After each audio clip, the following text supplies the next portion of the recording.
Good morning. Good morning. Happy Thursday.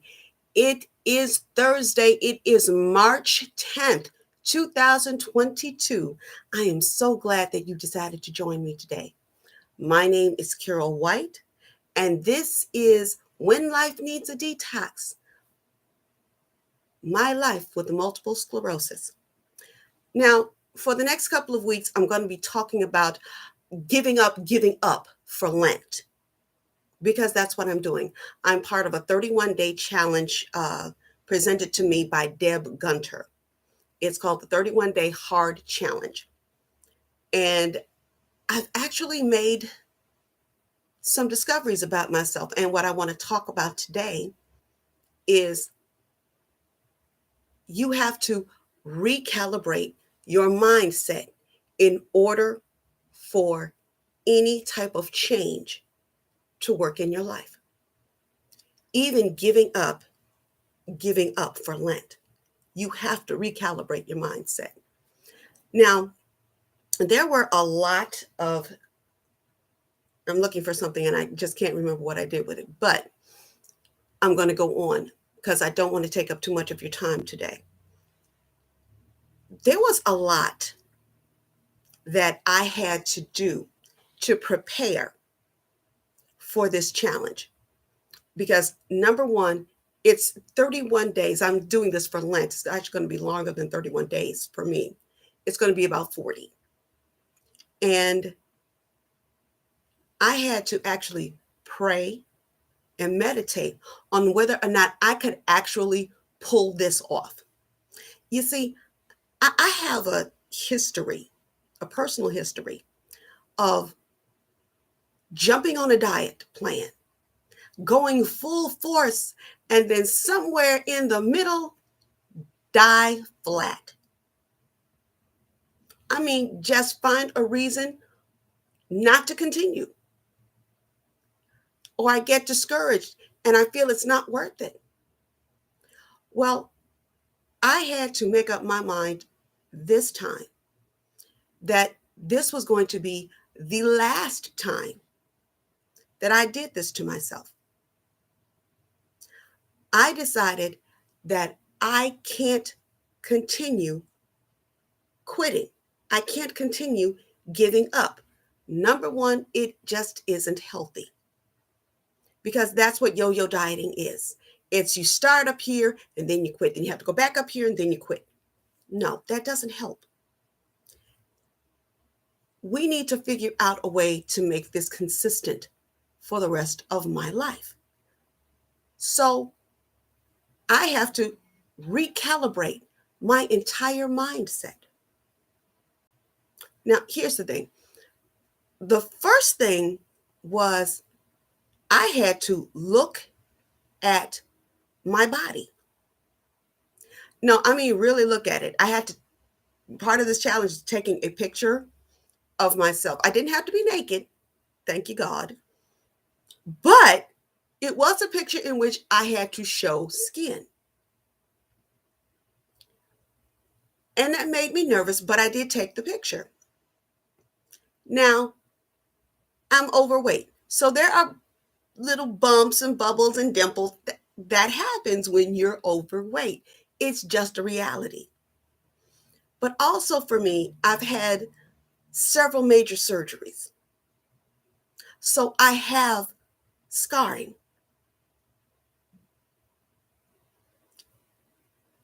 And yes, that does affect a woman's psyche. It does. I think it affects anyone's psyche, but I can't speak for men. I know it affects my psyche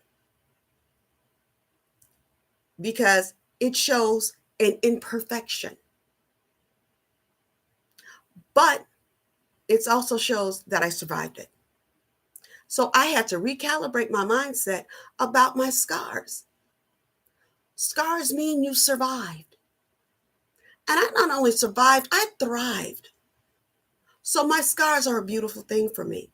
I'm learning to make them a beautiful thing for me. Another recalibration I had to make was referring to what I'm doing as a diet. I do not successfully diet. Why? Because nobody successfully diets. You can't do it. You have to change your eating lifestyle. And a lifestyle is supposed to last you your whole life long, hence the name lifestyle. So I had to make sure that when I started this, this was about my life. This was about a lifelong change, a lifelong process, a lifelong commitment to me.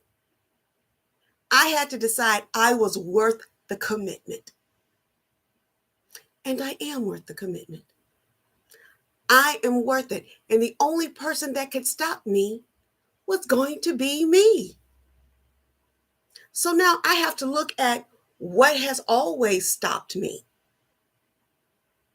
The first thing that I realized that always stopped me was I have a mental block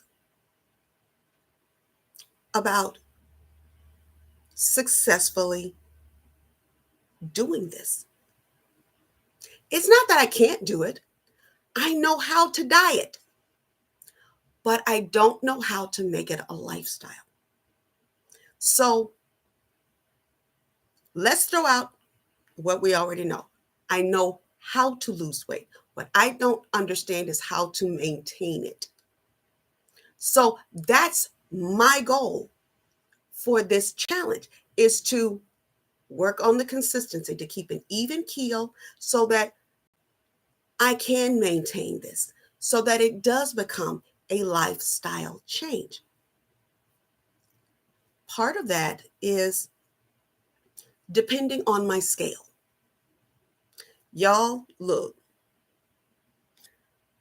I'm going to share a couple of things with you. When I started this challenge, I stepped on the scale. My scale told me I weighed 210 pounds. Not a great surprise, not a happy surprise. Actually, it really wasn't a surprise. I know what I do. I eat. I love to eat. I'm a foodie. But that's where I was. During my dieting career, I have been told that I had to get on the scale every single day in order to keep up with my process. Why? Because people that are thin are on the scale every day to make sure that they're still thin and that they're at the same weight. Okay. Here's the downside to that. I'm not thin. By any stretch of anybody's imagination, I am not thin. So getting on the scale every single day doesn't do me any good. Because now this first week, I started out at 210. For the next 2 days, the scale hit 211.2. That's discouraging. That hurt my feelings. But I didn't give up. The next day, the scale said 208.4. I was elated. And the next day, the scale said 210. Now I'm deflated. That kind of yo-yoing with the weight does not do me any good. I can't watch that.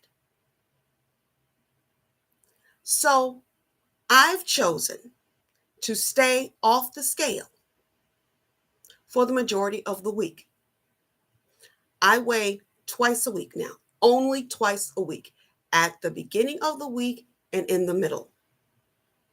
I am not jumping on that scale every single day, because another thing that I had to understand is that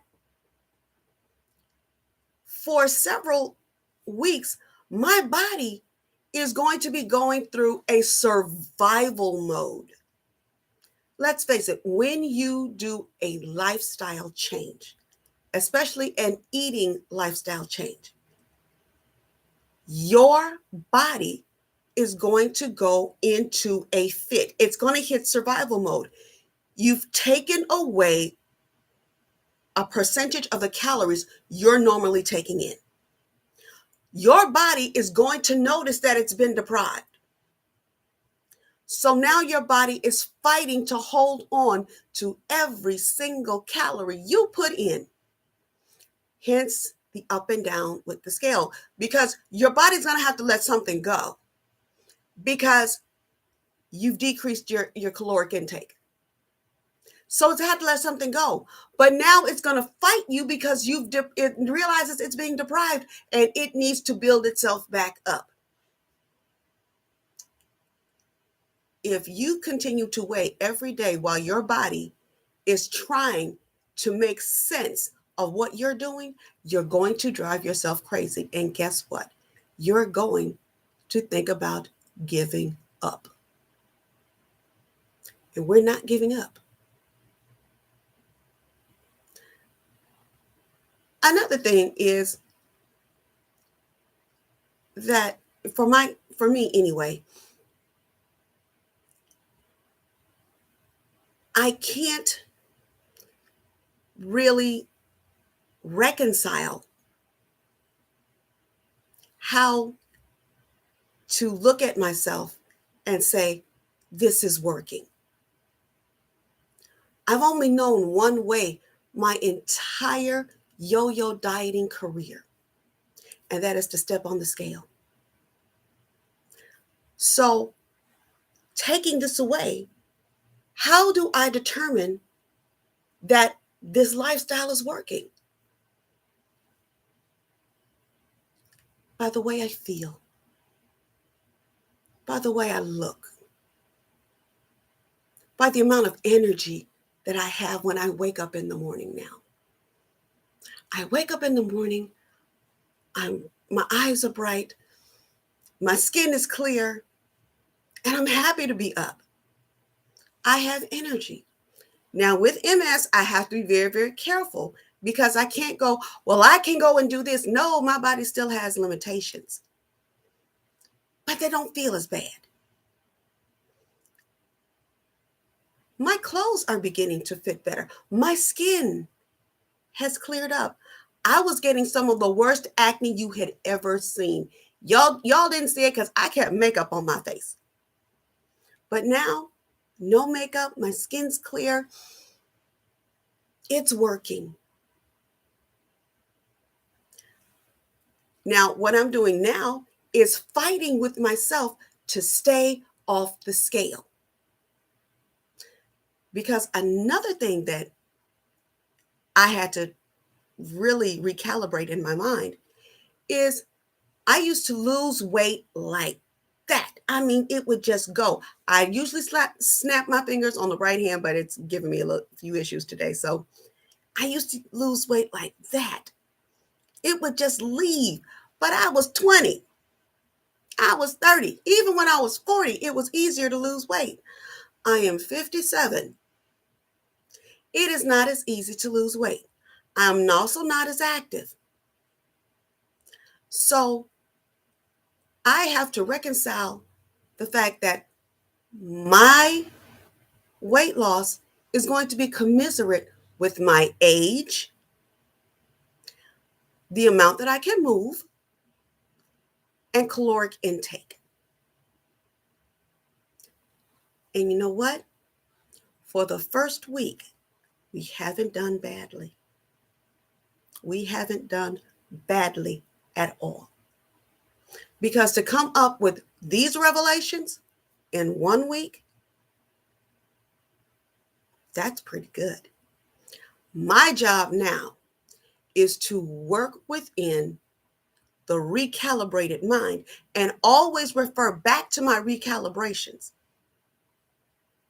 My first recalibration is we're not dieting, we are creating a new lifestyle. The scale at this point is not my friend. So I can't rely on the scale to tell me how well I've done. I have to rely on how my body feels and how I feel in order for this to work. Oh, the sun is coming out. It's beautiful. It's also a really good sign that I'm starting to make things click in my mind. The sun's coming out. Well, guys, that's really all I have to say today. We're going to be taking this journey up until Easter or until the end of Lent.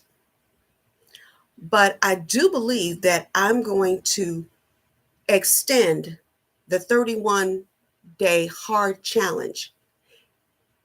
And I'm going to make myself, at the end of the 31 days, part of the 75-day hard challenge.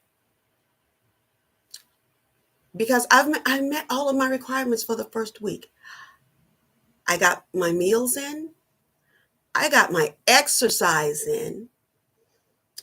I got my sleep in, my reading. And I didn't have to go back for a reprieve.